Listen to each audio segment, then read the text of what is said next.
Bonsoir à toutes et à tous et bienvenue dans cette conférence Questions de société organisée par les bibliothèques universitaires de Lyon 3 et au sein des BU par Lionel Mignot en particulier qui s'occupe des questions culturelles. Merci Lionel pour cette conférence et de nous y avoir conviés. Je suis très heureux en tant que chargé de mission à la culture de l'université de dire quelques mots d'accueil et de présentation de cette soirée, puisqu'il est question de thématiques qui sont chères, et Catherine pourra en parler, à la présidence de l'université, qui est la question de l'inclusion.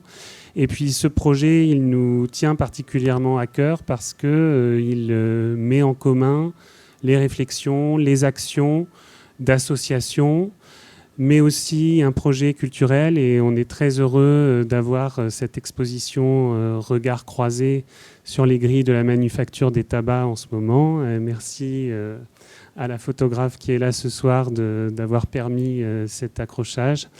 Et puis c'est aussi un projet de recherche qui est associé à toutes ces actions, de la recherche-action bien nommée, dont il sera aussi question ce soir. Donc pour toutes ces raisons, à la fois les thématiques qui nous tiennent à cœur, mais aussi le croisement entre création, recherche et action sociale et professionnelle.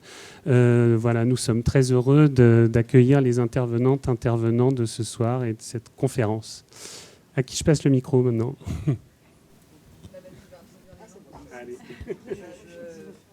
Allez, c'est Madame Boyan. Bonjour. Bienvenue à tous. Tout d'abord, merci parce que ce soir, je vois qu'il y a des étudiants, des bénévoles, des passagers, des salariés et des personnes totalement extérieures à l'association. Donc, merci à vous d'avoir pris le temps de venir à ce temps d'échange, mais d'abord un temps de conférence sur un sujet qui nous intéresse tous.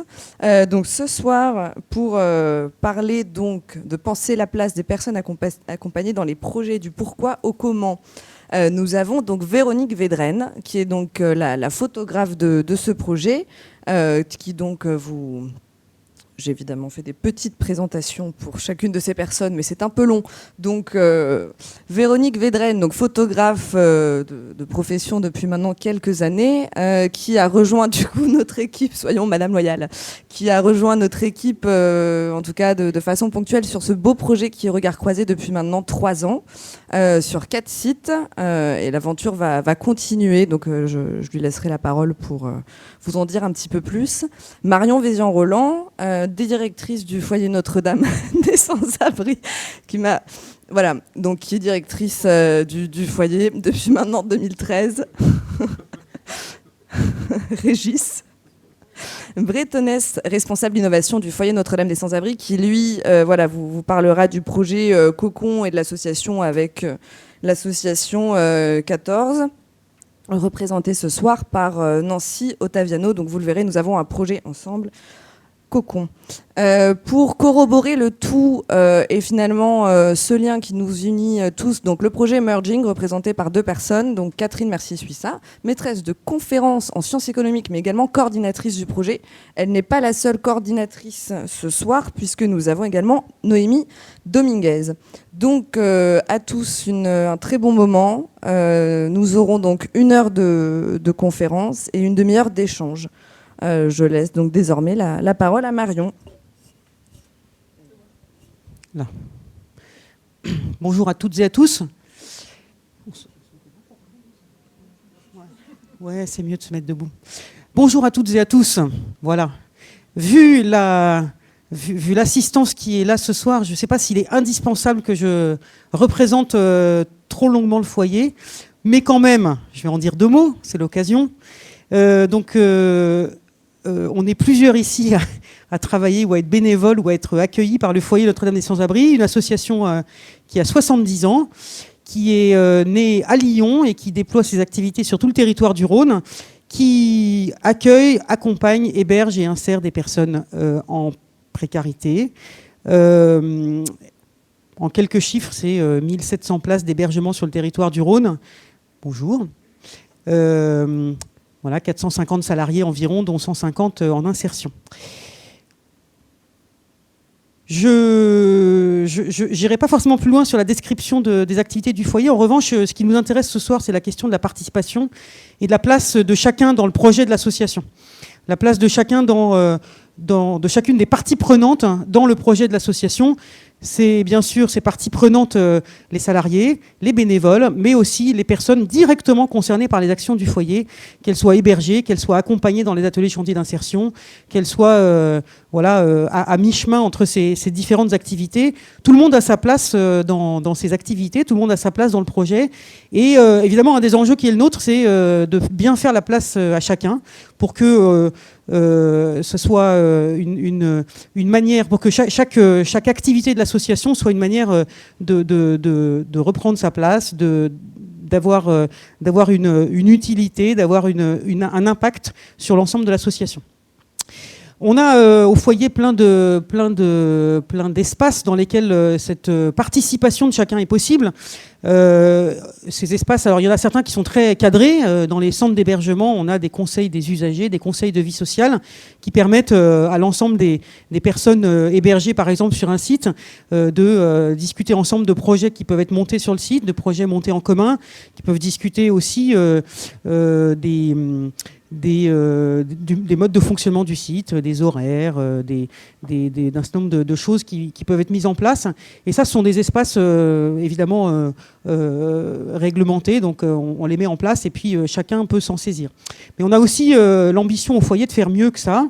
Et on s'y essaye. Alors, on aurait encore sans doute beaucoup de progrès à faire, mais en tout cas, on a ouvert un certain nombre d'espaces. Alors, il y a les conseils de vie sociale, il y a aussi des ateliers dans lesquels les personnes qui sont hébergées peuvent venir travailler, avoir une activité. On a en particulier un atelier vélo qui permet à des personnes en principe sans droit au travail de travailler dans un atelier, de produire, de travailler tous les jours avec d'autres personnes et d'être dans une activité utile et voilà, indispensable pour soit attendre des papiers, soit en tout cas se remobiliser dans une activité professionnalisante. On a également d'autres manières de faire participer les personnes. Ça sera le sujet de ce soir. Je voudrais citer ces différents sites dans lesquels les personnes hébergées sont aussi directement associées à la définition des services qui les concernent. Je pense en particulier au site des Amazones qu'on a ouvert à Lyon-Vèze il y a 1 an maintenant, dans lesquels qui accueillent des femmes avec des enfants en bas âge et qui ont une part importante dans la gestion et l'organisation du site. Mais aussi dans le nom qu'on donne au site. On a plusieurs sites comme ça qui ont été nommés par les personnes qui y sont hébergées.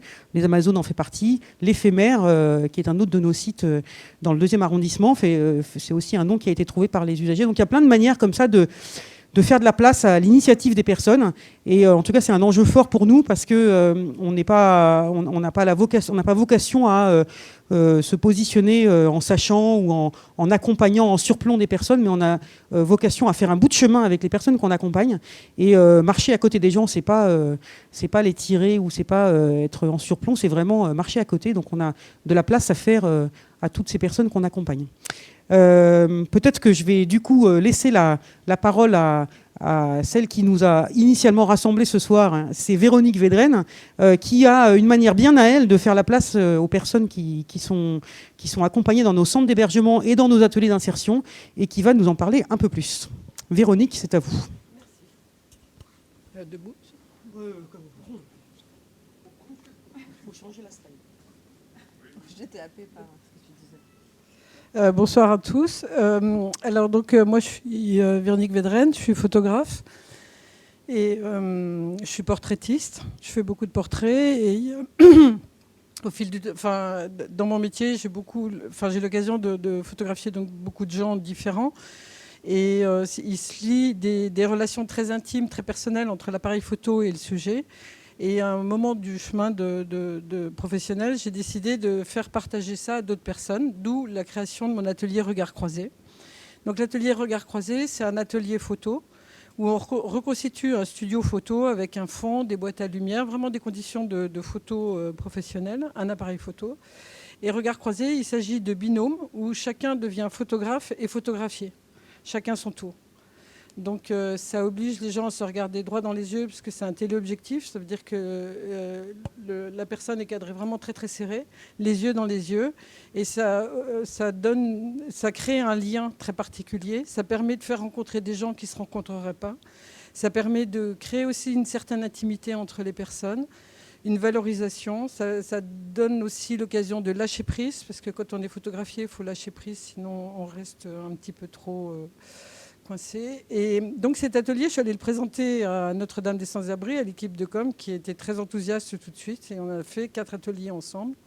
A priori, la liste n'est pas finie et j'en suis ravie, parce que c'est des rencontres vraiment super. Et les passagers ou les bénévoles qui participent, parce que l'idée, c'est de croiser éventuellement bénévoles, passagers ou les passagers entre eux.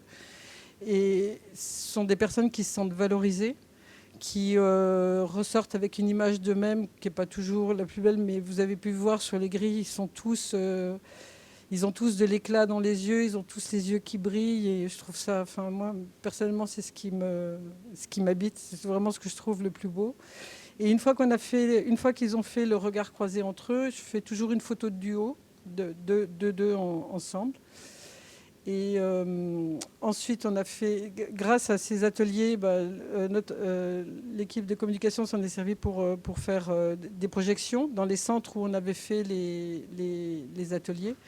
Et les projections donnent des lieux à des... Les gens sont très heureux de se voir en photo, ils sont valorisés, ils reprennent confiance en eux. Enfin, je ne sais pas si ça dure longtemps, mais enfin, en tous les cas, pendant un temps court, ils se trouvent beaux. Et je trouve ça merveilleux parce que tout le monde est beau. Si on va chercher l'intérieur de la personne, tout le monde a quelque chose de beau à montrer. Et ensuite, moi, je remercie l'université qui a accueilli l'exposition sur les grilles, qui est un très joli lieu d'exposition. Et voilà. Maintenant, je passe la... Merci. Merci. Je passe la parole à Catherine. Bien, bonsoir. Donc, c'est Noémie qui va vous expliquer tout ça. Mais simplement, d'abord, merci d'être présent. Pour planter un tout petit peu le décor ou faire, comme on dit, le cadrage, on dit ça en photo, mais en recherche aussi, nous, on a répondu à un projet de recherche européen dont le sujet était donné, ce n'est pas nous qui l'avons inventé, le sujet, c'était l'intégration des migrants dans les sociétés européennes. Et on a un peu réfléchi en disant comment on peut traiter ce sujet, et on est parti par le logement, en disant, OK, pour s'intégrer dans les sociétés européennes, c'est quand même bien d'avoir déjà un logement, pour avoir ensuite accès à la santé, à la formation, au marché du travail, etc. Et donc, naturellement, ça nous a amené à contacter le foyer Notre-Dame des Sans-Abris sur Lyon, qu'on connaissait par ailleurs, de longue date, on peut leur dire. En fait, j'étais un des profs de Marion. Voilà. Donc, on se connaît depuis très longtemps, effectivement. Et puis, j'ai eu la chance aussi de rencontrer 14, qui est un collectif d'urbanistes, d'architectes sur Paris, et qui avait des projets, Nancy va vous en parler, d'hébergement très originaux. Et donc j'avais eu l'idée de mettre ces gens en commun. Voilà. Et puis on avait, on va dire, la base, et on fait ce qu'on appelle, ce que Benoît a expliqué, une recherche-action. Donc on y a toute une partie sur la littérature, sur ce qui est publié, la recherche, etc., classique. Et puis il y a la partie action, c'est-à-dire qu'on a décidé de travailler la première année sur l'intégration des migrants dans la littérature, et ensuite d'identifier des dispositifs d'hébergement intéressants, de les analyser, d'essayer de voir ce qui marche pas, et de proposer nous-mêmes un dispositif d'hébergement, mais pour de vrai. Pas simplement le raconter dans les livres, mais construire ou rénover, et ça dans 3 pays européens, qui sont la France, la Suède et l'Espagne. Voilà. Et pour ces dispositifs d'hébergement, pour qu'ils existent, soit j'ai dit on va les construire, soit on va rénover des habitats existants. Et là, dans ce cadre-là, on va faire appel à de la participation. Et c'est Noémie qui va vous expliquer la suite. Merci pour la transition. Oui, parfait. Du coup, je ne sais pas ce que je vais raconter après tout ça. Oui. Vous m'entendez? Oui, ok, parfait. Donc l'idée du projet Merging, en gros, dans le projet Merging, on est une dizaine d'acteurs de 6 pays européens différents. Il y a des académiques, il y a des gens qui sont issus du monde socio-économique.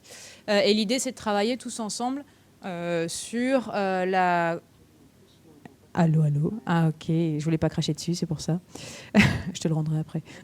De rien. Non, l'idée, c'était de travailler ensemble à la création de quelque chose de nouveau, de proposer un projet qui permettrait d'accélérer l'intégration des personnes, des personnes en exil, quel que soit leur statut. Et on s'est dit, effectivement, le logement, c'est une bonne chose parce ça peut permettre à des personnes de se rencontrer, ça permet de se stabiliser, ça permet d'avoir une adresse. Et donc, quand on a une adresse, après, on a accès à beaucoup de choses. Donc, on était parti là-dessus et on s'est dit, il y a une montée des populismes. Et ça, c'était une inquiétude de l'Union européenne aussi quand on y avait répondu. C'est de dire, voilà, comment est-ce que vous ne pouvez pas nous proposer quelque chose de nouveau qui nous permettra de faciliter l'intégration des personnes et de ralentir en fait la montée des populismes. Et donc, on s'est dit que ce projet de logement, c'était intéressant parce que ça va faire travailler les gens ensemble. Donc, s'ils travaillent ensemble, ils apprennent à se connaître. Et s'ils apprennent à se connaître, en fait, les craintes et tous les stéréotypes et toutes les images, un peu les préconçus qu'on pourrait avoir vont tomber. Et comment est-ce qu'on pense faire travailler les gens tous ensemble ? L'idée, c'est de rassembler en fait toutes les parties prenantes qui vont être impliquées dans la vie du projet, tous ensemble, et de construire le projet ensemble. Qu'est-ce qu'on veut faire ? Où est-ce qu'on veut aller ? Quel type de lieu est-ce qu'on aimerait avoir ?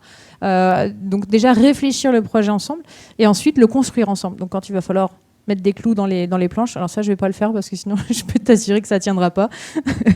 mais voilà, construire ensemble, passer du temps ensemble. Il va y avoir des moments de partage, on va partager des connaissances, on va apprendre certaines choses. Je peux vous dire que pour moi, apprendre à construire une cabane, j'appelle ça une cabane, mais une maison en bois, ça va être déjà un grand moment. Mais ça va être des moments de rencontre. Et c'est grâce à ces moments de rencontre en fait que les choses vont vraiment, vraiment se faire. Et voilà, l'idée, c'est de construire un petit peu notre utopie tous ensemble. Voilà. Qui veut continuer ? Voilà. Et donc, on a le projet Merging, une des déclinaisons, ça va être le projet, c'est un peu comme le projet Cocon. C'est Cocon, voilà. J'avais peur de dire une bêtise. Et donc, je vais laisser la parole soit à Régis, soit à Nancy. Ils vont se décider.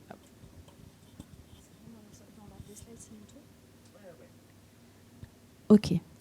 Du coup, bonsoir tout le monde. Donc, du coup, moi, je m'appelle Nancy Ottaviano. Je suis architecte et j'ai un doctorat en aménagement et urbanisme. Et je co-dirige l'association 14. Donc, je vais d'abord nous présenter brièvement, parce qu'on n'est pas du sérail, nous.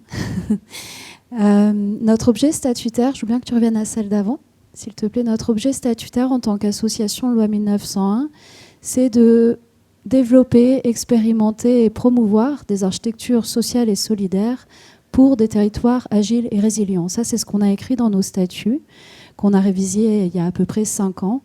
Et en fait, c'est vraiment notre ligne directrice. Donc, dans Social et Solidaire, vous aurez reconnu la question de l'économie sociale et solidaire, mais qu'on décline, nous, à la question de l'architecture. On a regroupé nos projets sous 3 grands champs d'action, qui sont ceux-là. La question de l'accueil inconditionnel, dans lequel, pour nous, le logement, c'est d'abord un droit fondamental avant d'être un produit, même s'il y a un marché du logement, c'est pas la question, mais malgré tout, c'est un droit en premier lieu. La question des espaces communs, où là, en fait, on travaille aussi bien des espaces publics que des petits équipements autogérés. Ça va de la crèche parentale à la maison de quartier. Je vous en montrerai un exemple tout à l'heure. Et puis un axe qui est un peu plus transversal, je vais me lever comme ça, je vais voir les slides et pouvoir vous regarder en même temps, qu'on a appelé initiation et formation, où là, en fait, c'est quelque chose qu'on utilise dans les 2 autres axes de projet qu'on développe. Et donc, on fait en sorte de nous transmettre nos savoir-faire. Je veux bien qu'on passe à la suivante.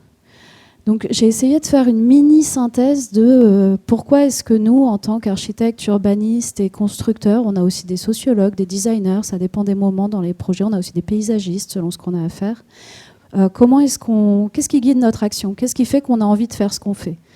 La première chose, c'est le développement durable avec ses 3 dimensions clés. C'est un truc qui est un peu passé de mode, le développement durable, mais bon, malgré tout, ça vaut toujours le coup de se souvenir. Et les 3 dimensions clés, c'est la dimension environnementale, donc réduire l'impact des activités humaines sur la nature, la dimension économique, penser les flux monétaires et comprendre leur finalité et à qui ça bénéficie en premier lieu, et la dimension sociale. J'ai mis Spaceship Earth, on est tous sur le même vaisseau spatial, c'est la Terre, et donc on est tous dans le même bateau. Ensuite, le deuxième volet, entre guillemets, c'est la question du faire ensemble. Nous, ce qui nous intéresse, c'est faire ensemble plutôt que faire pour. D'habitude, les architectes, ils sont dans leur chaumière, ils font leurs croquis, puis vous me construirez ça, puis d'autres vont habiter. On ne sait pas trop comment ça se passe, tout ça. Ouais. Hop. Nous, ce qui nous intéresse, c'est de partir du terrain et donc de co-concevoir. Donc nous, on reste maître du dessin parce qu'on a une responsabilité sur ce qui va être construit. Donc on fait notre job, mais on va s'appuyer sur le savoir des personnes qu'on va vraiment écouter pour nourrir les projets. Et co-construire, c'est-à-dire considérer que le projet, c'est tout autant un processus que l'objet fini. Tout ce qui se passe pendant le moment où on imagine le projet, où on le construit, c'est tout aussi important que ce qu'on va livrer à la fin.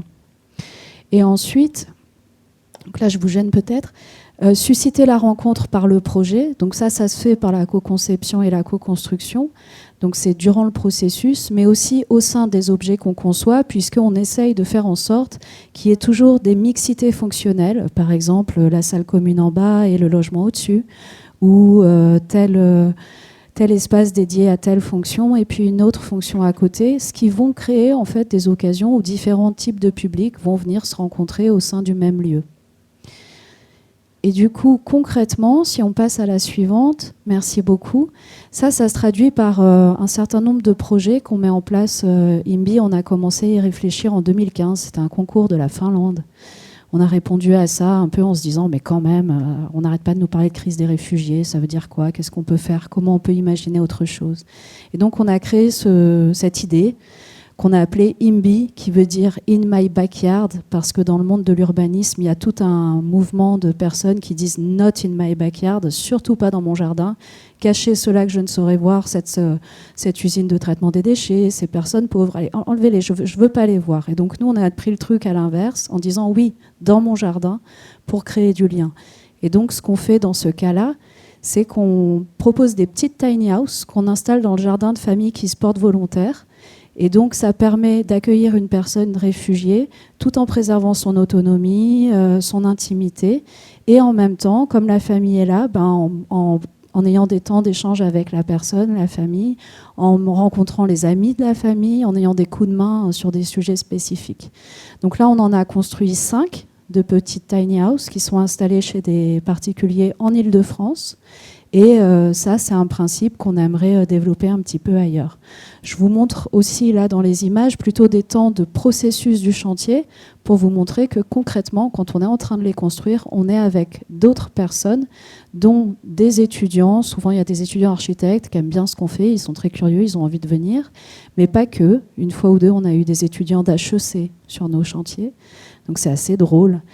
Les chantiers ils peuvent être dans des bidonvilles. Donc le moment où la personne qui habite en bidonville depuis 10 ans explique à l'étudiant d'HEC comment creuser la tranchée, là on arrive sur un moment où on renverse les savoirs et nous on se réjouit. Donc là il y a des étudiants d'archi avec des gars qui étaient pour le coup là, ils étaient en train de faire leur demande d'asile, ils n'avaient pas encore obtenu le statut et donc pendant le temps du chantier, c'est l'occasion qu'on se rencontre et qu'on fasse ensemble et que du coup effectivement les barrières tombent comme disait Noémie tout à l'heure. Le projet suivant, s'il te plaît, merci beaucoup. On vient juste de le livrer, on est vachement contents. Il y a les premiers habitants qui ont emménagé vendredi dernier. C'est à Montreuil. Et là, l'idée, c'est un peu comme IMBY, sauf que c'est une ville qui accueille, c'est un quartier. Ça a été financé par le budget participatif de la ville. Et là, du coup, il s'agit de 4 tiny houses qui ont été rassemblées en une grande colloque où il y a 2 jeunes en service civique et 2 jeunes mineurs non accompagnés, anciennement mineurs non accompagnés, qui viennent juste de basculer majeurs. Ils sont encore suivis par l'aide sociale à l'enfance. Et donc, de nouveau, pendant le processus de projet, il y a eu des temps participatifs. Et au-delà du temps participatif, depuis 2 ans, on a eu un agrément pour être centre de formation. Donc, on a aussi construit les tiny houses dans le cadre de ce qu'on appelle chez nous le Lab 14. C'était notre atelier de construction qui est devenu centre de formation et dans lequel on est financé par Pôle emploi pour faire des formations pour accompagner vers l'emploi, notamment pour des personnes qui ont des grandes difficultés sociales ou des questions de statut en cours et donc d'avoir besoin d'aller prouver l'envie d'aller vers l'emploi. Donc ça, c'est un mot, on vient juste de le livrer. Et on n'intervient pas seulement autour des questions des personnes réfugiées, on intervient aussi en bidonville. Donc je voulais vous le montrer. Là, c'est un bidonville à Montpellier.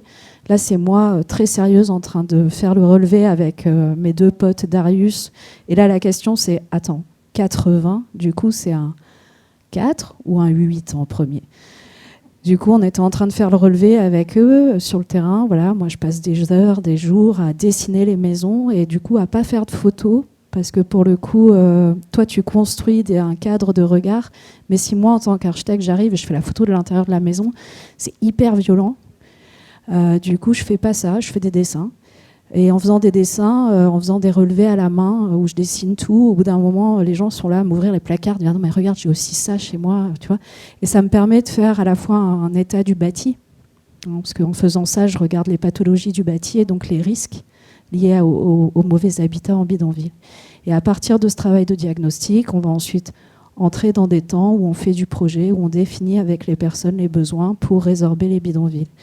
Ça, on le travaille aussi avec les collectivités territoriales, puisque en ce moment, on a tout le programme Montpellier Territoire Zéro Bidonville, où on a des grandes associations, on a la préfecture autour de la table, c'est une énorme victoire, on a la ville de Montpellier, et on discute tous ensemble pour trouver des manières de non pas expulser, ce qui crée des drames, ce qui crée de la discontinuité dans le suivi social, ce qui crée des renouvellement de difficultés, mais résorber et accompagner vers le logement. Je suis un peu longue, donc je vais aller à la dernière, juste pour vous dire que tout ce qu'on fait, ça ne s'adresse pas seulement au cadre où il y a des questions sociales complexes.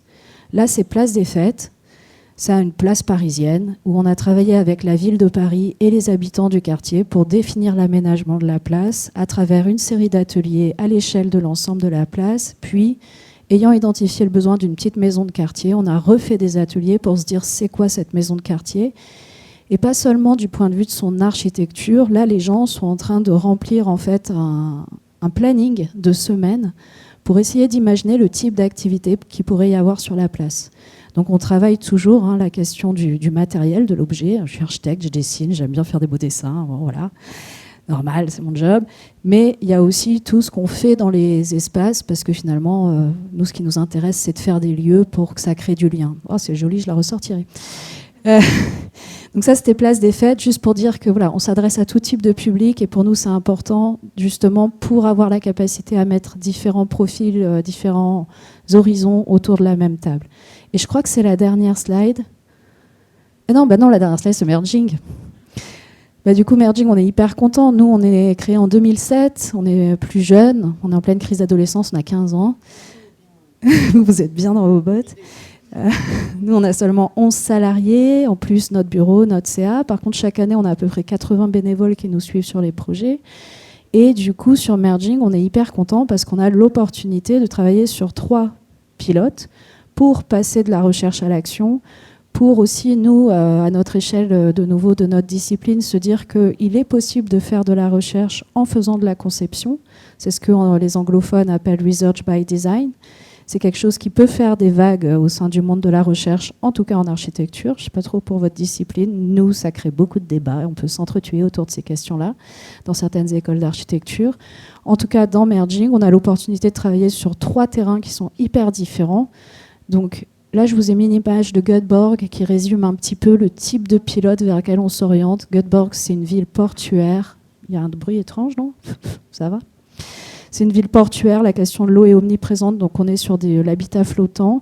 À Lyon, on a un jardin merveilleux dans lequel on va faire des choses merveilleuses dans un cocon, co-conception, co-construction, cocon, le fil à soie, tout ça. Donc il y a quelque chose là assez magnifique sur le terrain à Lyon. C'est l'image du centre. Et à Valence, c'est un contexte très différent où il y a eu une crise, il y a eu beaucoup de logements vacants. Et donc là, on va plutôt travailler avec tout ce stock de logements vacants, notamment dans des quartiers anciens, pour essayer de revitaliser ces quartiers anciens qui sont dynamiques, mais sur le parc de logements qui sont vides, on se dit quand même, quel dommage. Donc là, on va plutôt être sur de la rénovation. Et je vous remercie beaucoup de votre écoute.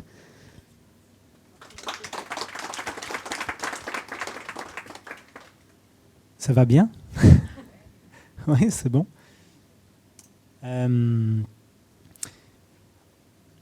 Alors du coup,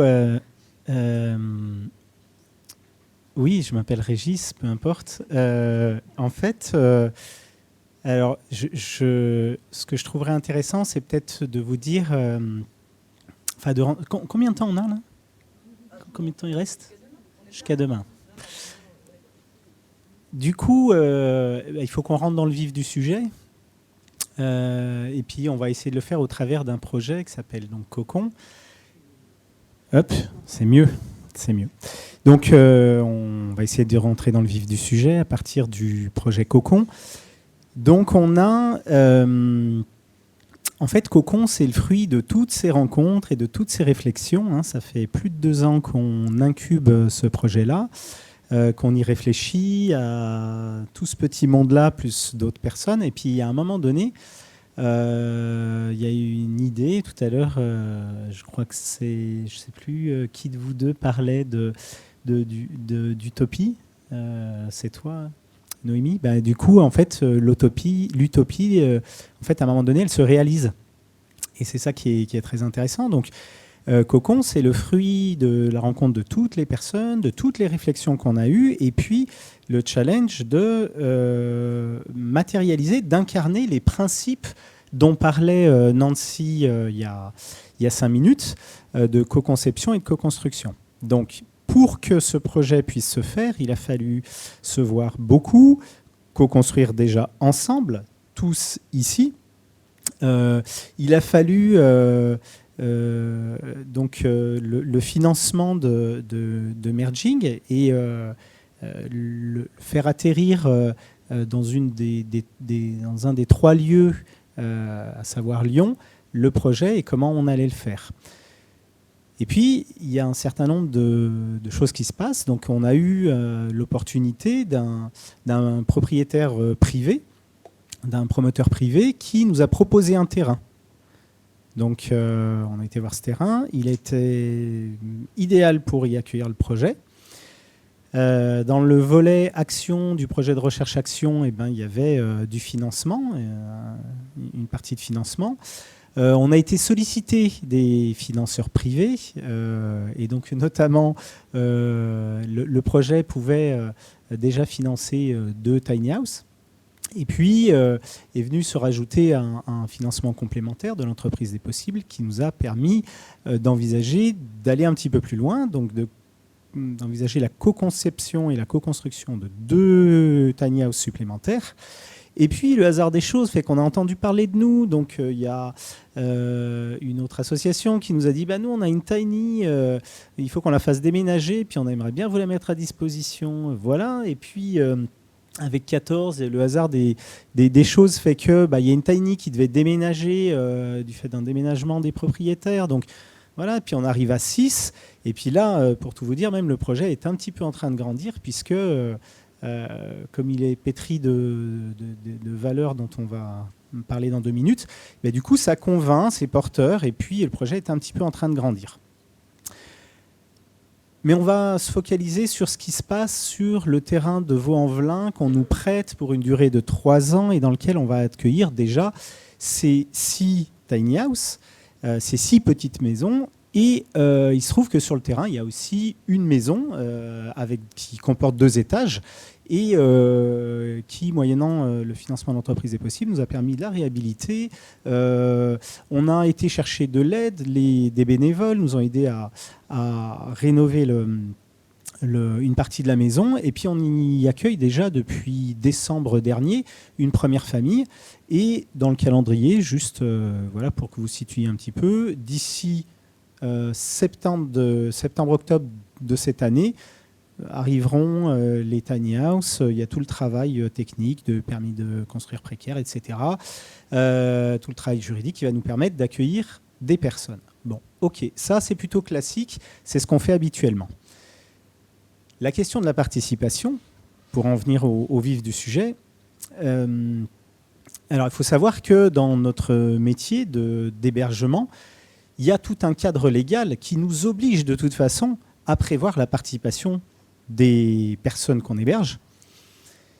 Mais il faut dire, donc s'il y a un certain nombre de textes de loi, puis il y a une loi en particulier qui s'appelle la loi 2002, peu importe son nom, en tout cas, elle incite les structures d'hébergement et les structures de la santé et du médico-social à laisser la place des personnes concernées par les projets qu'on mène.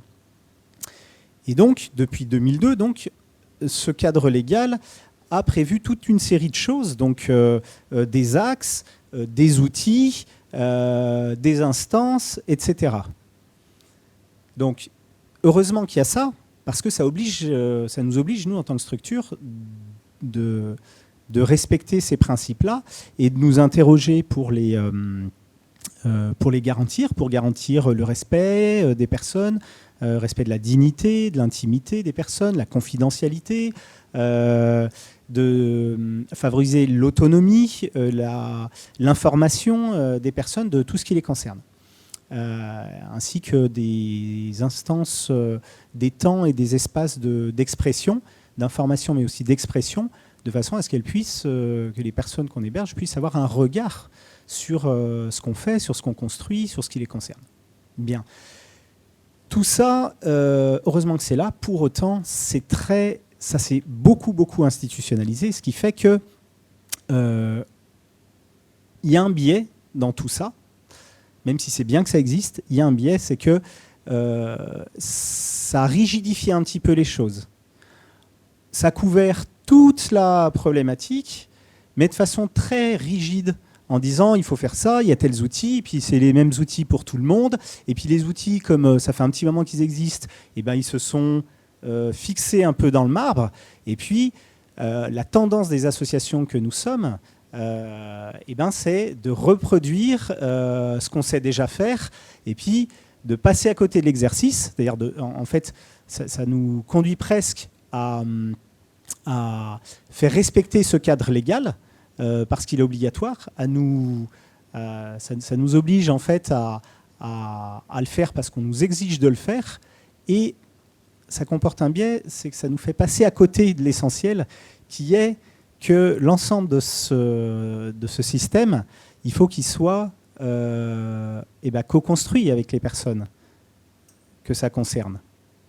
Faire une instance, par exemple, un conseil de vie des usagers pour leur donner la parole, c'est bien, mais ça peut, si on manque de vigilance, juste ressembler à une petite réunion dans laquelle on accueille et on note un petit peu les avis des uns et les avis des autres, et il ne se passe pas grand-chose. On n'est pas dans un exercice de citoyenneté ou de démocratie très poussé, et surtout, on est peut-être dans des choses très formalisées, mais pas du tout dans la rencontre, dans le dialogue et dans tout ce qui va être favorable en fait, à l'information, à l'expression et à la proposition de participation dans l'action des choses.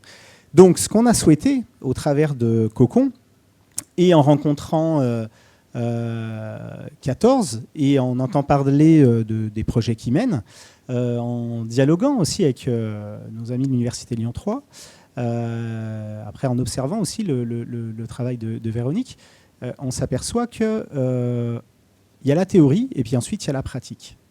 Par exemple, qu'est-ce qui se passe si le fait de faire participer les usagers, les personnes qu'on héberge,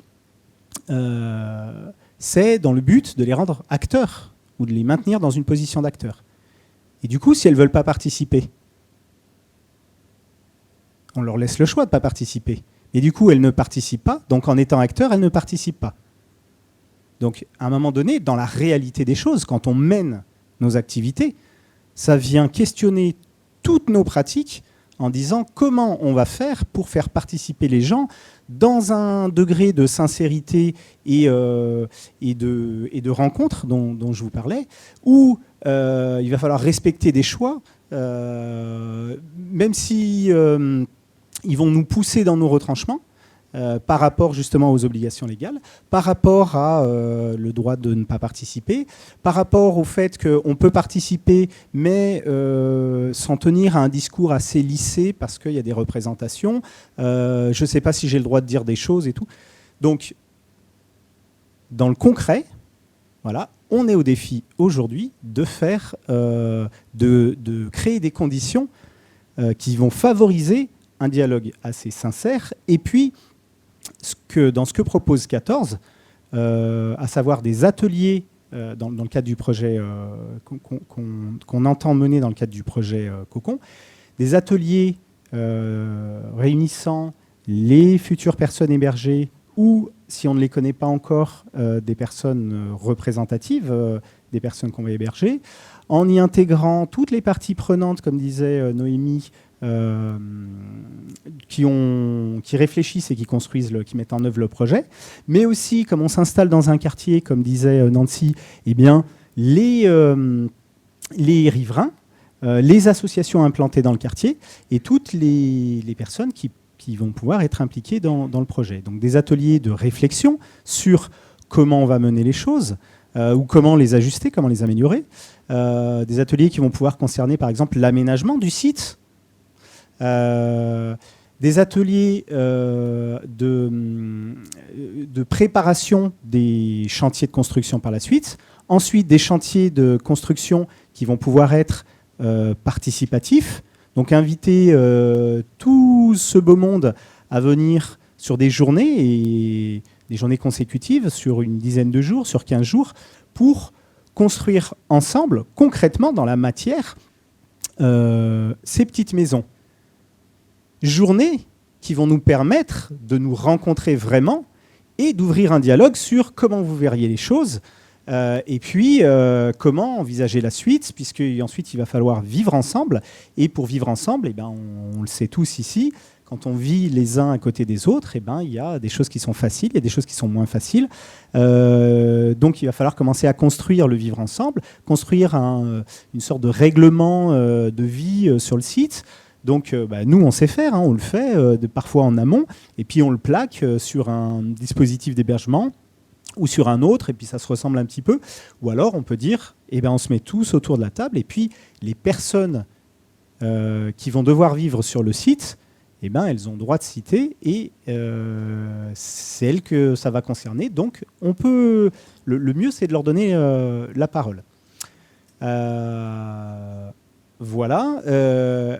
Après, peut-être sur ces questions de partage, ces questions de dialogue, je pense qu'il faut dès maintenant envisager, nous, de faire vivre ces choses-là. C'est-à-dire que quand on met en place quelque chose, même s'il a été participatif, même s'il a été co-construit, en réalité, il faut avoir la vigilance de ne pas le figer dans le temps et de le faire évoluer, et de toujours avoir un regard, d'autant plus que le projet, comme il va grandir et toujours agréger de plus en plus de monde, c'est de remettre les choses en balance et de les re-questionner avec les nouvelles personnes qui vont petit à petit venir rejoindre le projet, voir si des personnes qui étaient hébergées au départ partent du site d'hébergement et que d'autres viennent les rejoindre.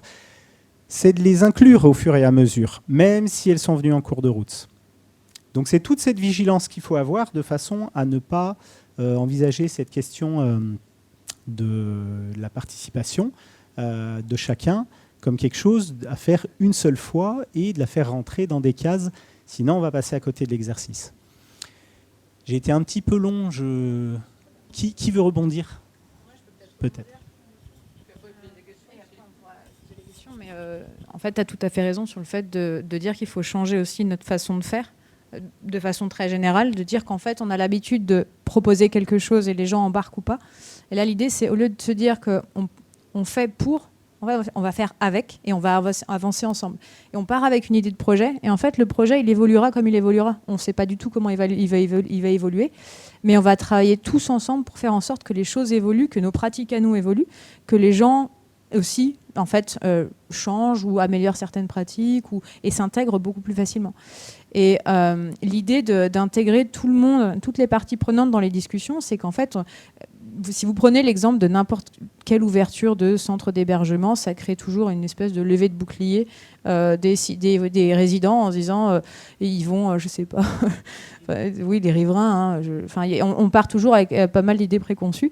Et là, si on invite les riverains autour de la table, si on discute ensemble, ça va déjà désamorcer quand même pas mal de verrous, ça va faire sauter pas mal de choses et que l'acceptation derrière sera beaucoup plus facile.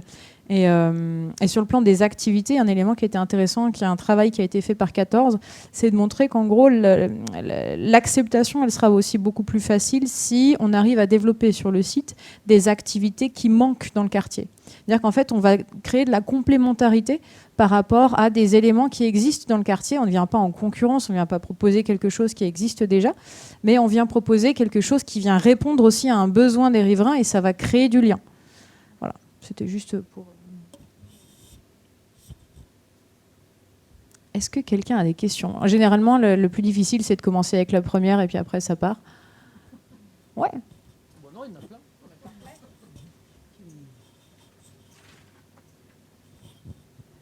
Moi, j'ai juste une question sur le temps que ça prend, parce que c'est le nerf de la guerre et c'est des personnes qui sont très mobiles. Donc la construction, elle se fait avec ces personnes, mais surtout sur comment ça se construit avec les bénévoles, avec les personnes qui sont salariées aussi. Mais sur le temps, en fait, le processus, j'ai l'impression qu'il doit être extrêmement long pour construire et arriver à un abouti quel qu'il soit, quoi. Oui, je pense que... Alors c'est une excellente question, je vous remercie. C'est vrai que je ne l'ai pas abordée. Nous, alors d'expérience, effectivement, construire prend du temps.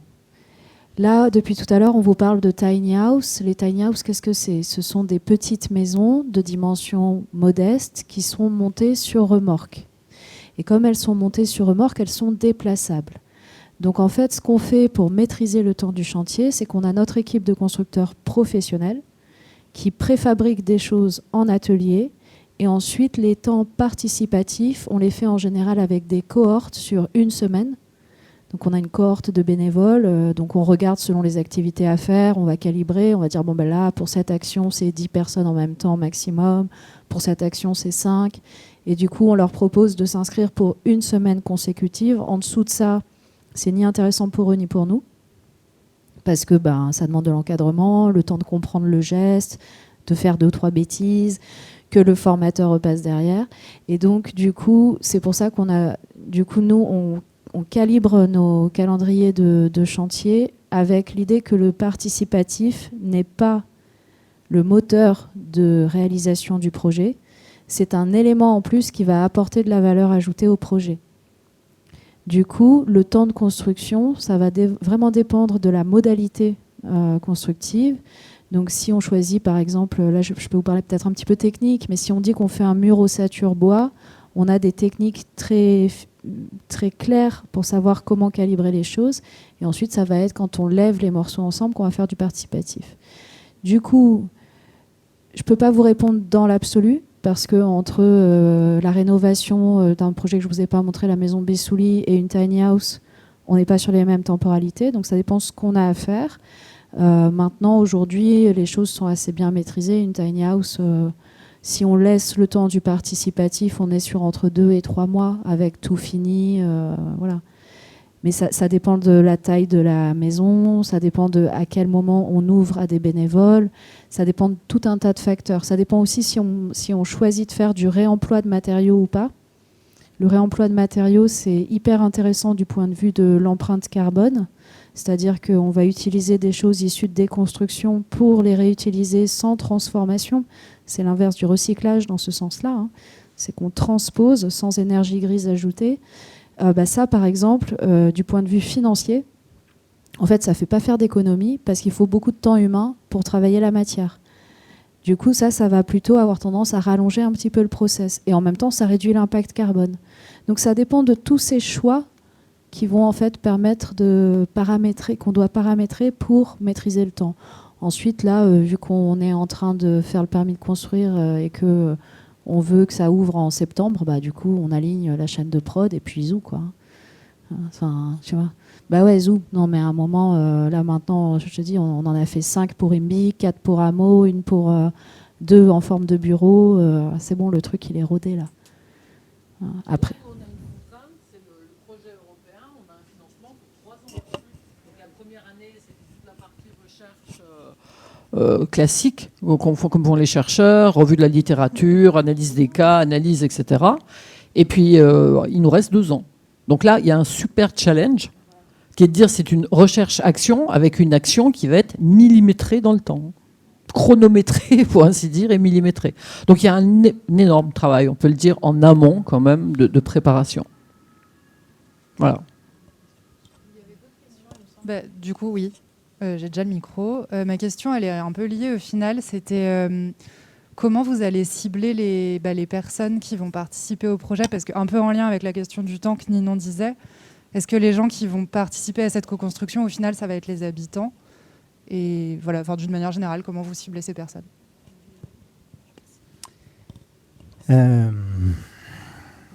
Alors, ça fait le lien avec la question d'avant aussi, parce que sur le temps, alors je sais qu'on est dans une activité marquée par l'urgence. Il faut ouvrir vite, il y a des besoins, il y en a beaucoup, il faut... Donc ça précipite les choses. Et on voit que on fait mieux les choses quand elles s'inscrivent dans le temps. Là, par exemple, la participation des personnes, on souhaite qu'elles soient des personnes qui vont y habiter. Pour autant, il y a déjà un certain nombre d'étapes qui sont faites parce que sans financement, eh ben, on ne pourra pas ouvrir. Donc sur la question des financements ou la question de la réflexion, la première gouvernance, tout ça, on n'a pas pu l'ouvrir puisque les personnes, on ne les connaît pas encore, puisqu'il nous fallait des sous pour construire les maisons.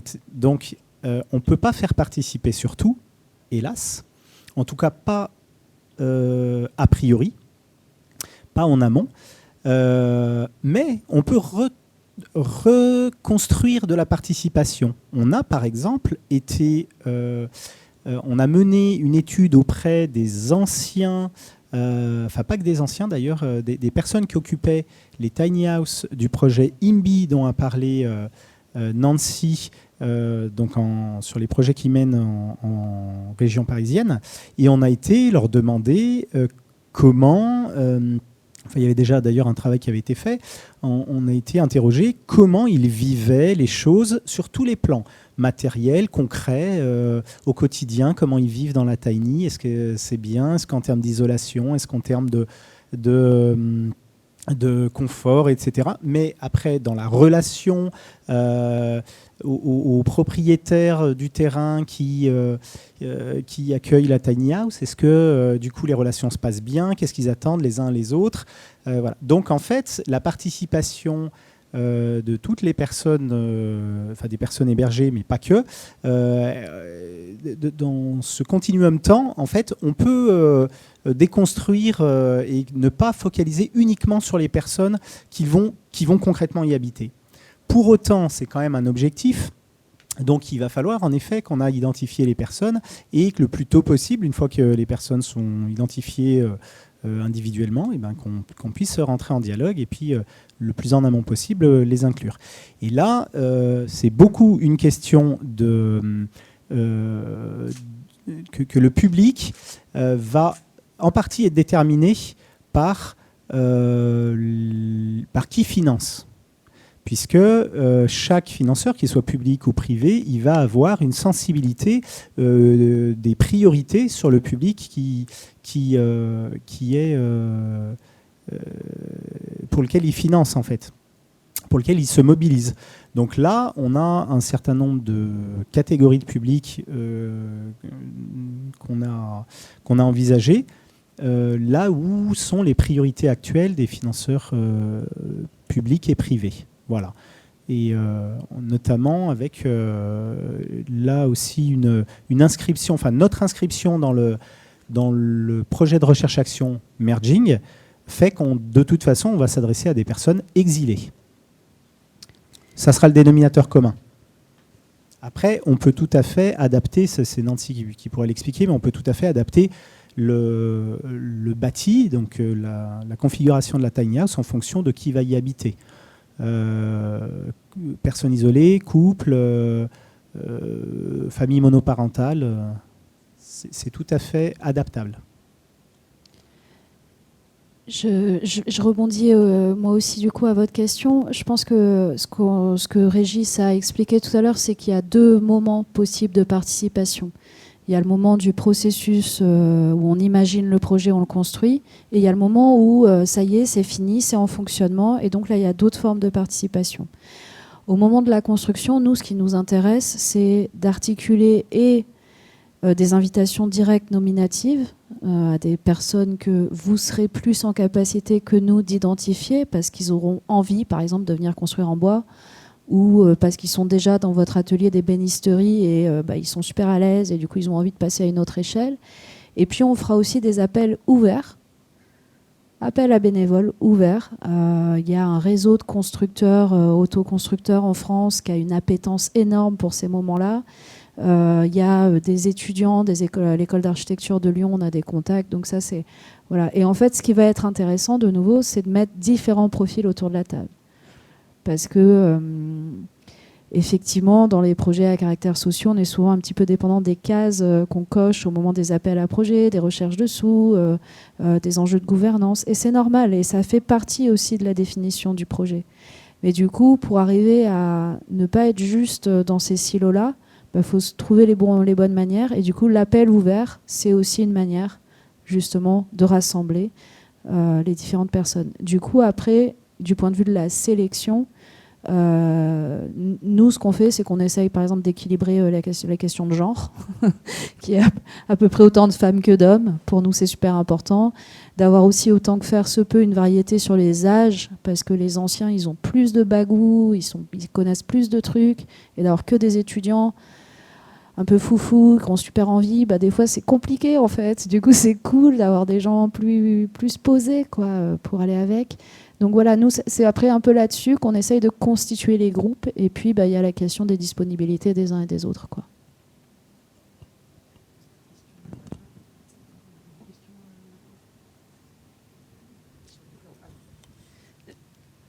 En fait, je pense que vous avez répondu déjà à ma question, mais je vais quand même la poser. Au cas où il y aurait peut-être une autre réponse un peu sexy. Mis à part, je voulais juste revenir en avant par rapport au b.a.-ba initial qui était de faire reculer le populisme qui est basé sur la rencontre entre nous tous, dans la participation et dans le dialogue au fait qui a été mis en place, et notamment la notion de démocratie que tu as évoquée, Régis. Qu'est-ce qui a fait quel indicateur, qu'est-ce qu'on a appris, qu'est-ce que vous avez appris au fait dans la participation, dans ce côté participatif qui fait que peut-être justement que l'activité même associative dans laquelle on a tendance effectivement à refaire exactement ce qu'on sait faire, qu'est-ce qui a été bluffant dans ce qu'il en est ressorti dans ces discussions-là, mis à part la notion de genre, mis à part la rencontre initiale, la rencontre même de base, le fait de s'asseoir autour d'une table, qu'est-ce qui a été bluffant dans ce qui en est sorti au niveau des futurs logés et des bénévoles? On me dit dans l'oreillette que c'est pour moi. On travaille sur un autre projet dont je ne vous ai pas parlé avant, qui s'appelle PASI. C'est un projet Erasmus+, où la question c'est, PASI, c'est Participatory Actions for Social Inclusion. Et du coup, on travaille avec Assina, la Fondation Emplea, qui est basée en Espagne, Zalab, qui sont des cinéastes italiens, Finacop, qui sont des comptables économie sociale et solidaire. Et j'ai dit Assina, bon bref, des gens super, avec plein de profils différents. Et du coup, on a essayé de mettre ça en commun, essayer de se rendre compte justement, qu'est-ce que ça change et il est où l'effet waouh en fait dans la participation? C'est un peu ça votre question. Du coup, l'effet waouh, il est notamment dans la réalisation de soi, et ce que décrivait tout à l'heure très justement, le fait qu'on se voit beau, on se voit grandi, on se voit capable de réaliser d'autres actions. Et ça, c'est vraiment quand même un des moteurs. Et de même que, du coup, en tant qu'exercice au droit de citer, le fait d'être autour de la table et en fait d'entendre que, quand tu dis un truc, on t'écoute. Et en fait, tu as droit de citer. Et tu as le droit de, voilà, moi, j'ai mon bac plus 8, je pourrais être poète, voilà. Mais en fait, non. En fait, vraiment, tu es en train de m'apprendre des choses, quoi. Et du coup, cette inversion du rôle sachant, surplombant, etc., c'est pareil, c'est une mise en capacité des personnes et de se dire, ouais, en fait, je peux. Évidemment, je peux. Et cette question de se sentir beau, de sentir son image de soi se valoriser, c'est vraiment fondamental, quoi. Du coup, je vais garder ma réponse juste pour ça, et puis après, on peut ouvrir un super grand débat, mais du coup, ça va être trop long. Donc, je passe la parole. On te dit dans l'oreillette que c'est ton tour. Ouais, deux choses très concrètes. Deux choses très concrètes pour répondre à ta question. Deux choses, moi, que j'ai trouvées surprenantes. La première, c'est... tout à l'heure, on parlait que parfois, quand on s'installe dans un lieu, il y a un certain rejet de la part des habitants du quartier ça fait peur. Voilà. Donc, premier élément de surprise, souvent, c'est ceux qui étaient très véhéments, ou en tout cas qui parlaient beaucoup, qui exprimaient beaucoup d'inquiétude et de rejet, qui sont ceux qui en réalité s'investissent dans le projet après. Une fois qu'ils ont switché sur c'est pas du tout ce que je croyais, en rencontrant une personne résidente du centre d'hébergement, en fait, il est très sympa, puis on a un point commun, etc. Et en fait, la personne devient bénévole, participe sur le long terme, ne se souvient plus du tout de ses propos, etc. Donc, c'est étonnant. Deuxième chose étonnante, quand on dialogue avec les personnes qu'on héberge, quand on réfléchit à soutenir des projets qu'elles pourraient avoir, etc., il est beaucoup question de comment elles peuvent redonner, en fait, leur souhait de redonner une partie de ce qu'elles reçoivent. C'est-à-dire qu'elles expriment très souvent le fait qu'elles sont empêchées qu'on ne les regarde pas comme des personnes pouvant elles-mêmes être bénévoles et elles-mêmes rendre quelque chose. Voilà.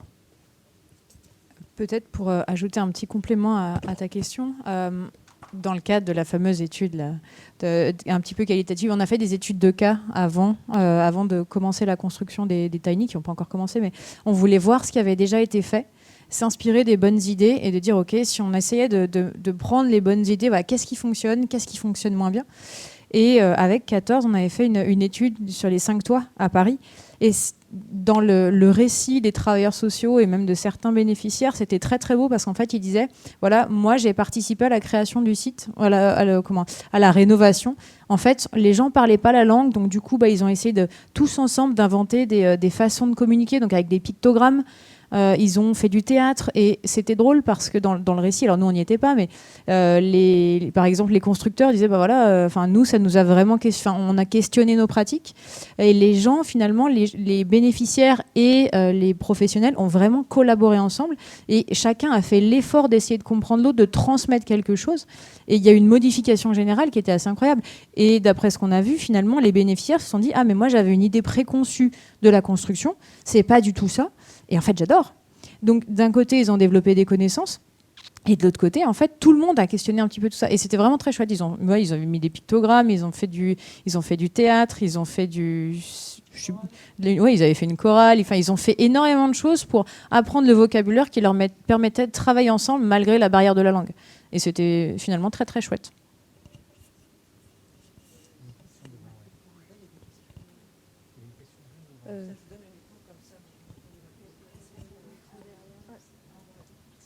Merci. Est-ce que ça marche? Oui. Moi, j'avais une question sur le moment de vie du lieu, en fait.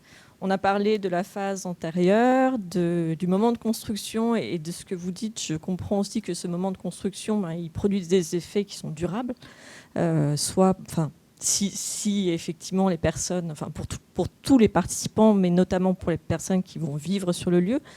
Et ma question, même si elle ne concerne peut-être pas le projet Merging, parce que c'est un peu tôt sur le projet, de ce que j'en comprends, mais peut-être des expériences de 14, c'est comment faciliter, favoriser cette participation des personnes exilés ou des résidents de façon générale, une fois que le lieu existe, et les faire perdurer cette participation en dépassant les problèmes évoqués par Régis tout à l'heure sur on a un cadre légal, on met en place un conseil de la vie sociale et puis on est content, on respecte la loi, mais au fond, qu'est-ce qu'il apporte? Est-ce qu'il fonctionne vraiment? Est-ce qu'il n'y a pas d'autres formes puisqu'on peut faire autrement? Donc voilà, est-ce que vous avez des expériences un peu concrètes de ces temps-là sur la participation? Je pense qu'on en a tous. On va essayer de faire ping-pong là. J'ai un peu envie de dire là, mon réflexe là, c'est de dire peut-être qu'il faut mettre en place ce qu'on aura demandé aux personnes qu'elles aimeraient, dans la forme qu'elles aimeraient participer et tout. Enfin, je veux dire, à un moment donné, si on veut aller au bout de la logique, c'est aussi même si on a conçu à un moment donné de le faire d'une certaine façon, c'est soit de demander comment elle souhaiterait, sous quelle forme elle souhaiterait participer, soit en fait de l'observer et puis de venir avec des propositions. Je repars moi d'une expérience qui n'a pas été... un réajustement qu'on a dû faire. Sur le site des Amazones, on avait très très bien réfléchi à la chose, donc ça n'a pas marché. On y a peut-être trop réfléchi de notre côté. Donc on a fait un truc tout simple. On s'est trouvé très intelligent à mettre en place des temps de déjeuner pour en fait dédiés à la vie du site. Qu'est-ce que vous aimeriez améliorer dans la vie du site? Il y a une buanderie sur ce centre d'hébergement. Ce sont des tiny house sur un terrain vacant de la métropole. Donc voilà, on avait remarqué qu'il y avait des petits soucis, je ne sais pas comment dire, d'incivilité ou en tout cas de la lessive partout dans la buanderie, là où les personnes vont laver leur linge. On va dire ok, d'abord on nettoie et puis après on dit ouais, c'est pas normal. Les personnes qui l'utilisent, elles sont les premières concernées par que le lieu soit bien tenu, etc. Donc voilà, par exemple, à un moment donné, dans ces temps d'échange, dans ces déjeuners tous les mardis matins, avec toutes les résidentes, c'est ce genre de sujet qui émergeait, de dire voilà, il y a de quoi vous voulez parler, et puis il faut qu'on parle de ce sujet parce que regardez, ça fonctionne pas bien, qu'est-ce qu'on pourrait faire, etc. Alors, ça n'a pas marché du tout. Bien entendu, on a récolté tout ce qui se disait, etc. Pour autant, à un moment donné, il s'agit de mamans sur ce site. On héberge des mamans d'enfants de moins de 3 ans qui parfois ont d'ailleurs plusieurs enfants ou qui sont enceintes. Et du coup, il faut composer avec la fatigue des mamans enceintes, avec le petit qui a la gastro. Et puis, du coup, il y a une petite épidémie de gastro sur le site entre les enfants qui jouent ensemble. Du coup, il y en a 3 qui devaient être présents. Déjà, il n'y en a que 6 ou 7 qui s'étaient inscrites au petit déjeuner. Et puis, il y en a une qui n'a pas bien dormi. L'autre, c'est l'enfant qui n'a pas bien dormi. L'autre, il y en a un qui est malade ce matin-là, etc. Ce qui fait qu'on se retrouve à 2. Bon, c'était super l'idée, mais à un moment donné, il faut aller chercher aussi la participation autrement. Donc, il y a des temps collectifs, ça c'est bien. Et puis, j'ai souvenir d'un échange qu'on a eu il n'y a pas très longtemps, où parfois, il faut aussi aller en bugne à bugne en disant, voilà, on aimerait avoir votre avis, vous, madame Untel, sur cette question. Et puis, à un moment donné, aller voir un petit peu tout le monde. Et puis, consacrer un temps peut-être beaucoup plus court qu'un petit déjeuner où on a 5 questions sur la vie du site à tout le monde, plus les questions que les personnes ont, à juste, voilà, on fait une petite synthèse de ce que chacun a dit. Voilà, par exemple. Moi, je veux bien répondre par juste une petite pirouette vite fait. Parmi les personnes dans la salle, qui c'est qui a déjà vécu en coloc? Parmi toutes les personnes qui ont vécu en coloc, qui c'est qui n'a jamais eu de problème autour de l'évier de la cuisine? Contribuer à la vie d'un lieu, c'est compliqué. La coloc, ça peut être une petite famille, hein. En vrai, c'est compliqué. Et du coup, quand on est sur des échelles de groupe encore plus conséquentes, contribuer à la vie du lieu est d'autant plus fondamental. Nous, c'est en ce moment un des gros sujets qu'on a sur la maison Bessouli, où là, on a une dizaine de personnes qui sont accueillies, dont des saisonniers. Et du coup, la manière d'impliquer autour d'un tableau des tâches, typiquement, c'est un truc qui est en rediscussion chaque semaine. Voilà, chaque semaine, il faut parler du linge qui traîne à tel endroit.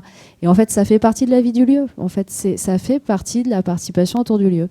Alors voilà, c'est juste la forme de réponse la plus simple que je pouvais donner et qui est quand même assez efficace, je trouve. Hein. Du coup, bonjour. Moi, je voulais juste rebondir sur le procédé que vous utilisez pour inclure les futurs bénéficiaires hébergés. Ouais, désolé. Dans le projet, parce que nous, moi je suis avec une association aussi et on est sur Lyon et on vise à créer un village d'insertion des demandeurs d'asile en habitat léger sur le territoire de la métropole. On est en pourparlers pour une friche et en habitat léger, nous on fait des dômes géodésiques et c'était pour justement, on est dans cette problématique-là on fait des chantiers participatifs, on n'a pas beaucoup de bénéficiaires qui viennent, on ne sait pas si c'est, légitime ou pas de leur proposer de participer au chantier sans pouvoir leur garantir une place en hébergement en fait. Du coup, c'est un peu ce qui nous pose problème. Et aussi, je voulais savoir si vous proposiez un accompagnement juridique, administratif et ou psychosocial aux bénéficiaires. Voilà. Je ne m'attendais pas à cette fin de question. La toute dernière partie me prend de court. J'ai pris le micro pour répondre. Avant d'entendre la fin, non, c'est juste que je le voyais pas comme ça. Alors, en fait, on fait exactement l'inverse. C'est-à-dire que ce qu'on ne fait pas, ce que on ne souhaite pas faire peut-être, ou qu'on fait le choix de ne pas faire, c'est de faire participer des personnes en faisant miroiter que le bénéfice d'avoir participé est d'être hébergé, que c'est le bénéfice direct. On fait à l'inverse, soit on connaît les personnes et on les inclut, soit on peut faire participer d'autres personnes en étant très clair sur le fait que la participation, il n'y a pas de rétrocession à la participation de l'ordre de l'hébergement.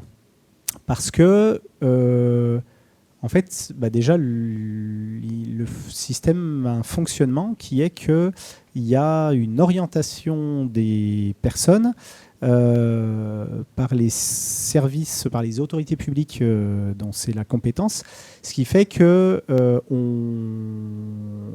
nous, on participe à ce fonctionnement, à ce principe de base qui est que sur un territoire, il y a beaucoup de besoins, il y a une ancienneté des demandes, il y a des priorités pour des raisons de santé, de choses comme ça. Donc, on croit à ce fonctionnement et on y participe collectivement pour que ça marche. Si on y déroge régulièrement, ça fait des coupes-fils et c'est un petit peu problématique. Pour autant, il y a des situations qui peuvent le justifier, mais en tout cas, ce n'est pas la règle. Et puis surtout, si on ne peut pas honorer cet engagement de vous avez participé, donc on vous héberge, et on vous garantit un certain nombre de services d'accompagnement, du coup, c'est problématique. Et puis, on pense aussi que l'investissement sur le projet ne doit pas être conditionné, s'agissant de la personne, pour y gagner quelque chose autre que ce qui s'y passe à ce moment-là. Voilà. C'est aussi un moment où finalement on donne l'opportunité aux personnes. En fait, on donne l'opportunité aux personnes, parce que moi j'avais exactement la même question que toi au début. Je me suis dit, alors on va faire participer des gens, ils vont avoir l'espoir de pouvoir accéder à un logement, et derrière peut-être pas forcément, moi je trouvais ça cruel.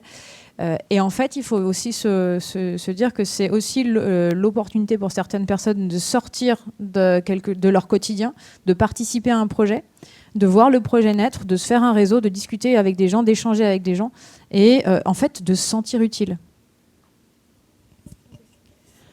Moi, j'abonde dans le sens de ce qui vient d'être dit. Je me lève parce que je ne voyais pas. on ne fait pas participer les gens. On propose une participation, et la participation, tout comme pour le travail social, ça repose sur la libre adhésion. Un des moteurs qui va faire que ça va être riche, c'est que c'est désintéressé. Il n'y a pas cette question du désintéressement ou d'être là juste pour apprendre, juste pour rencontrer, juste pour autre chose, en fait, juste pour participer. C'est le moteur numéro 1. Si on est sur des choses qui sont conditionnées, à ce moment-là, autant faire des focus group où on paye les gens pour participer à une étude. Voilà. Après, une des choses qui m'a accroché l'oreille dans le début de votre question, c'est le fait que vous partez sur un village d'insertion. De nouveau, faites bien gaffe à quel est le dispositif que vous êtes en train de créer, parce que, de nouveau, il y a des protocoles et il y a des manières de cadrer chacun des dispositifs avec des réglementations d'accès, de droit de visite, etc. Donc les mots ont un sens et il faut bien placer votre projet dans ce choix de mots et de définition. Ensuite, faire un tel projet où on veut impliquer des bénéficiaires sans travailleurs sociaux, qui ont une formation hyper spécifique et qu'il faut respecter dans leur expertise. Voilà, pareil, là, attention, c'est vraiment, soyez accompagnés, si vous voulez développer ça, par des pros qui ont les outils, en fait, pour faire le job. Et je rajoute, un des sens de participer, c'est prendre part. Donc, je prends ma part. En participant, je prends une part. Je repars avec. L'autre chose, c'est... ma recommandation, peut-être, serait d'aller chercher des personnes qui ont déjà obtenu un hébergement et qui accepteraient de venir participer au projet. Comme ça, il n'y a pas de latente. Il n'y a pas ce conditionnement à je le fais parce que ou je vous promets que vous aurez si. Voilà. Et tout ça est un tout. On est sur une autre réflexion. On ne va pas ouvrir non plus 50 000 tiroirs, mais un des échanges qu'on est en train de poser, c'est sur le fait que il n'y a pas que des avantages à faire participer, à ouvrir la participation à la co-construction de son habitat à la personne qui va y habiter. Il peut y avoir des limites à ça, à savoir la difficulté à en partir, parce que nous l'avons enfanté. Du coup, si je pars, je laisse quelque chose qui m'appartient ou je laisse une part de moi, etc. Ça peut être encore plus difficile. Donc la question de participer, en fait, elle doit être bien réfléchie, et les attentes des uns comme des autres, moi, ma recommandation, ça serait qu'elle soit vraiment posée et concertée avec les personnes pour être sûr qu'il n'y ait pas d'ambiguïté sur ces choses-là. Je vous rends le micro tout de suite. Sur la question de la participation, il y a Joëlle Zask, qui est une chercheuse fantastique, qui a écrit un livre qui s'appelle « Participer », et elle dit que dans « Participer », il y a donner part, prendre part et recevoir une part. Mais ce n'est pas un chemin direct, hein, ce n'est pas un jeu de juste boomerang. Il y a voilà. C'est un très beau livre, je vous le recommande chaleureusement. Excusez-moi, j'avais une question sur la spécificité des personnes hébergées. C'est-à-dire, je vais essayer d'abord de reformuler ce que j'ai compris, puis ensuite de la spécificité liée au tiny house. Parce qu'effectivement, ça fait 1 an que je suis un peu dans ce milieu. J'entends beaucoup parler de co-construction. C'est devenu d'ailleurs avec une personne de mon équipe, je ne vais pas dire un sujet de plaisanterie, mais voilà, je t'entends tous les jours, on co-construit, on renforce le pouvoir d'agir. Enfin, voilà, ce que je comprends quand même, c'est, d'ailleurs j'ai beaucoup aimé ce que vous disiez, Nancy, tout à l'heure, c'est effectivement le bénéfice, il est dans le voyage et pas dans la destination, quoi. C'est-à-dire effectivement le fait de participer. Hier, j'étais avec Alinéa sur le centre d'hébergement d'urgence qui est en train d'ouvrir à Villeurbanne, et je trouvais que c'était magnifique parce qu'effectivement les réfugiés ukrainiens, ils montaient leur lit, ils demandaient effectivement à faire énormément de choses. Donc ce que je veux dire, c'est que quelle est la spécificité? Je le comprends lié au public, parce qu'effectivement les personnes qui sont souvent accueillies par, je prends l'exemple du foyer, mais c'est des personnes, je ne vais pas dire des cabossés de la vie, mais c'est des personnes il faut déjà leur redonner une dignité, confiance et puis autonomie. Donc forcément, le fait aussi de les faire participer, ça fait partie, je dirais, je ne vais pas dire du processus pour les remettre, je dirais, ou les aider à se remettre, je sais pas, c'est peut-être pas le bon mot, les remettre, mais les aider en tout cas sur le chemin de l'autonomie. Donc, mais en quoi il y a ou pas un caractère spécifique à la notion de tiny house? C'était la question. Parce qu'effectivement, ce que j'ai un peu compris des témoignages, les personnes sont vraiment chez elles, elles ont la clé. Et dans l'apprentissage de la citoyenneté, c'est beaucoup plus puissant, semble-t-il, que des personnes qui sont simplement hébergées dans les centres d'hébergement d'urgence ou à l'hôtel. On peut mettre en place un accompagnement collectif ou individuel qui est beaucoup plus puissant, me semble-t-il, de ce que j'ai compris, mais c'est peut-être pas bien compris, dans cette notion de créer un collectif avec des tiny house. Les personnes, effectivement, me semble-t-il, ça permet, en tout cas pour les personnes qui sont en tant que travailleur social, me semble-t-il, ça permet de faire un travail, peut-être d'aller plus loin ou d'aller plus vite. Voilà. Donc ma question, c'était... alors au début, effectivement, j'ai beaucoup aimé votre question. Au début, j'avais compris davantage le comment plutôt que le pourquoi. Mais effectivement, je commence à bien comprendre le pourquoi. Pourquoi on fait cette notion de participation. Mais voilà, j'avais une question sur cette notion de spécificité. En quoi, effectivement, y a-t-il un caractère spécifique au tiny house et par rapport au public accompagné? Enfin, je ne sais pas si ma question est claire d'ailleurs. Il y a plusieurs choses dans votre question, mais on va essayer de compléter. J'essaie juste de structurer un petit peu. Je l'ai livré en désordre, donc effectivement, il faut remettre dans l'ordre. Je vois surtout deux choses.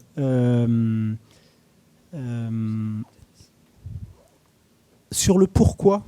D'abord, je réponds sur le pourquoi. Ensuite, je réponds sur ce que moi je perçois. C'est pour ça que je trouve ça intéressant, peut-être ouais, parce que comme vous, à un moment donné, nous on est tombé dedans, mais c'était pas c'est pas ce qu'on faisait habituellement.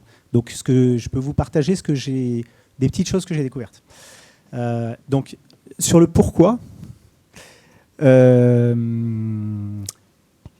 en fait, je pense qu'il faut se poser la question dans l'autre sens. Qu'est-ce qui empêche à la participation? Qu'est-ce qui fait obstacle à la participation? Pourquoi ne pas participer? Et voire même, toujours en inversant le regard, quel est le sens? Pourquoi la non-participation? Qu'est-ce qu'on gagne à contrevenir à la participation? Quel est le bénéfice? Donc, pour moi, ça balaye la question du pourquoi, c'est-à-dire que, oui, c'est ça, qu'est-ce qui s'y oppose? J'aimerais bien entendre un seul bon argument du contraire de la participation. Voilà.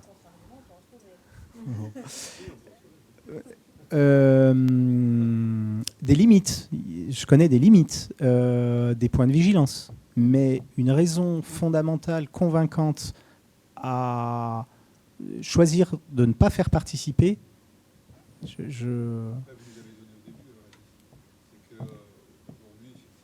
a rien de pire que de faire semblant et que de faire croire aux gens qui participent alors que finalement, en fait, il n'y a pas... oui, la mascarade de la participation. Voilà, le milieu associatif n'a pas le monopole dans l'entreprise. Donc du coup, c'est pour ça, si effectivement on fait participer, on est prêt à accepter quelque part ce que vous disiez, que le projet final ne soit pas forcément ce qu'on avait en tête au départ. En fait, ouais, vous avez tout à fait raison. En fait, l'erreur qui est commise sur la loi 2002, qui a mis en place tout ce que j'expliquais tout à l'heure, les axes de respect des personnes, les outils, les instances de participation, médiation, conciliation, pour ceux s'il y a des travailleurs sociaux, médiation, conciliation, et puis conseil de vie sociale. En fait, l'erreur qui a été commise, ça a été de verser dans se mettre dans ce qu'attend le gouvernement, c'est que nous nous mettions, nous, associations, dans la légalité. Alors, tout le monde s'est mis à produire les outils, demander... voilà. C'est l'erreur qu'on a commise. Ce qui était visé par cette loi, c'était de provoquer l'interrogation, la remise en question et l'évolution des pratiques professionnelles en déclinaison de ces fondamentaux. Voilà, ça c'est juste sur le pourquoi et comment on peut tomber dans l'erreur. Sur les tiny house, vecteur puissant de quelque chose, moi ce qui m'a convaincu, c'est déjà dans les témoignages des habitants, c'est la maison, elle commence, la tiny house, elle commence et elle finit. C'est quelque chose d'abouti.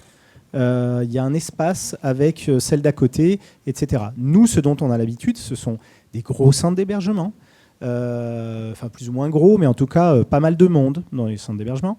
Et puis de la proximité, la personne, mais comme d'ailleurs dans les appartements, voilà, avec une mauvaise isolation, tout ça, j'entends le voisin.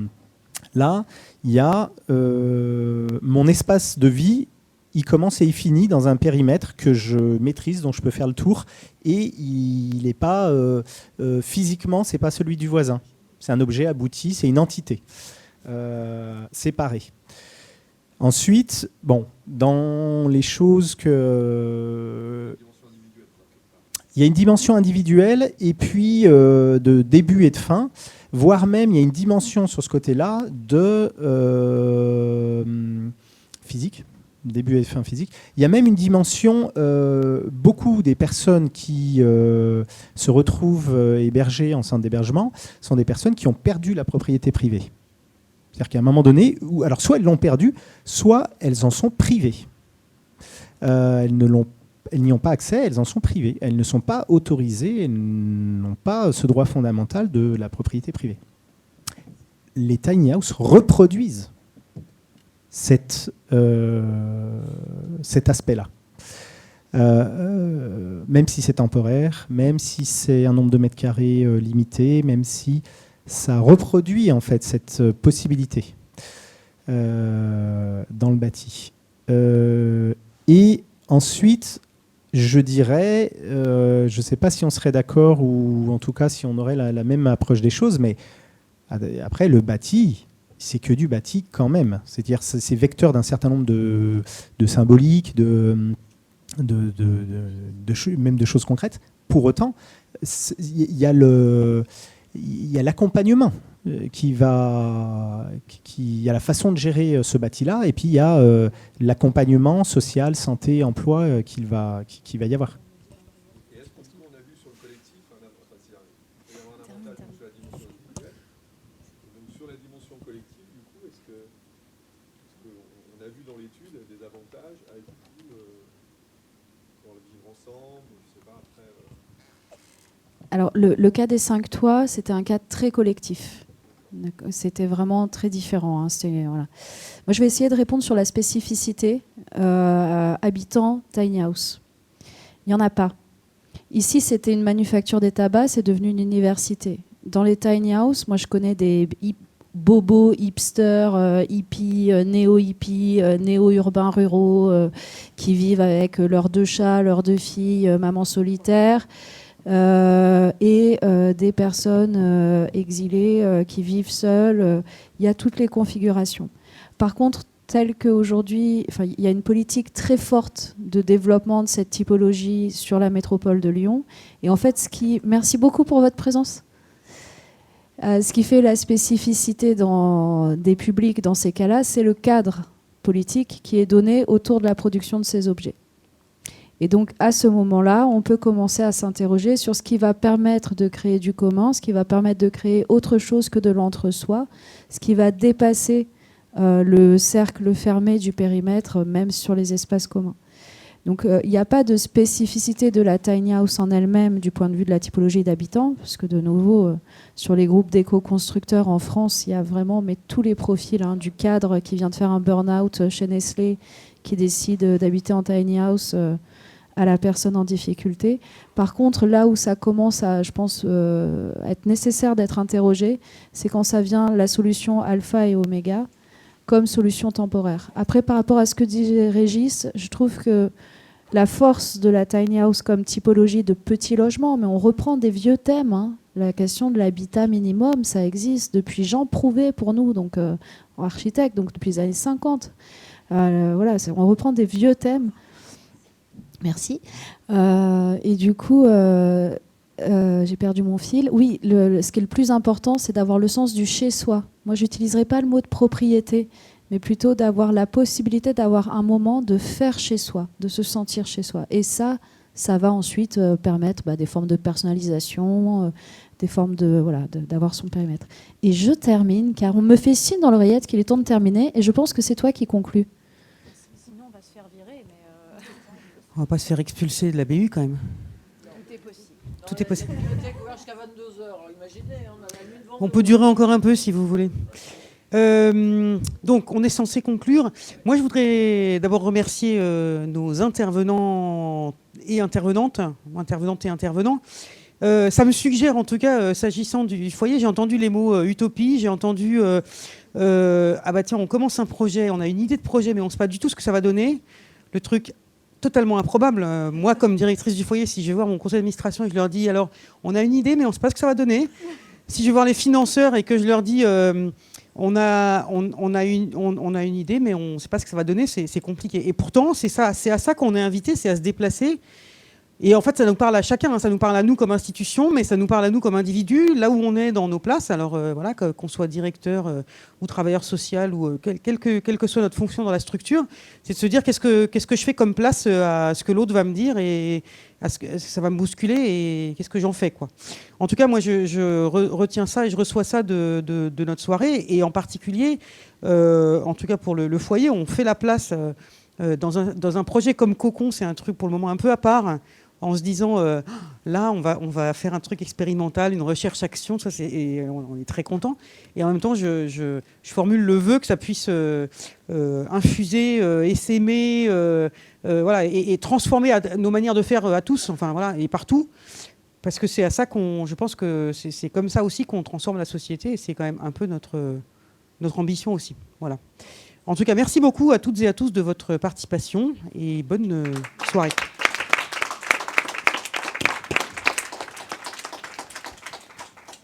Merci.